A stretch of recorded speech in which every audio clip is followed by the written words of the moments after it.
5. prosince. Před dveřmi, které vedly ke svatému Mikuláši, museli rychle uskočit stranou. Vycházel z nich totiž opravdový keř. Ale nebyl to jen tak obyčejný keř, kde pak místo zelených listů měl na větvích bonbóny a čokoládové placičky. Dole Trdlík zahlédl 2 nohy. Hopla, uvolněte cestu, ozvalo se z keře a dveře za ním hlučně zaklaply. To byl Bumlík, ten vždycky bouchá dveřmi, vysvětlil keř. A já jsem Hoplík.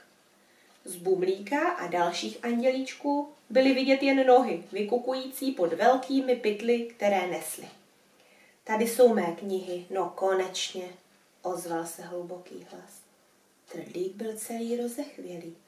Vždyť stál přímo před svatým Mikulášem.